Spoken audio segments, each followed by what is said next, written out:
అధ్యక్ష ఈరోజు సరే ఇప్పటిదాకా చర్చ చూస్తూ ఉన్నాం. గౌరవ సభ్యులు 10 ఏళ్ల బీఆర్ఎస్ ప్రభుత్వం ఏం చేయలేదు, మా హాస్టళ్లు బాగాలేవు, మా స్కూళ్ళు బాగాలేవు అని మా మీద మాట్లాడుతూ వచ్చారు. మరి ఈ రాష్ట్రాన్ని పరిపాలించింది 56 సంవత్సరాలు మీరే కదా. మీరంతా ఉద్ధరించి అద్దంలాగా తయారు చేసిస్తే మేమన్నా ఖరాబ్ చేసినామా? మీరంతా అద్దంలాగా తయారు చేసి ఉద్ధరించిస్తే మా 10 ఏళ్ళలో ఏమన్నా ఖరాబ్ అయిందా? సో దయచేసి ఆరోపణలు చేసే ముందు వెనక్కు చూసుకోవాలి ఒకసారి. ఎందుకంటే నేను చెప్పదలుచుకున్న పాయింట్ ఏంటంటే ఇట్స్ ఎ కంటిన్యూస్ ప్రాసెస్.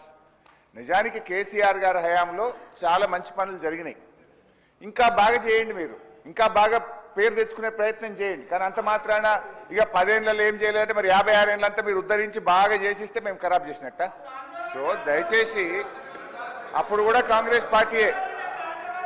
అధ్యక్ష కొన్ని పాయింట్స్ చెప్తాను అధ్యక్ష.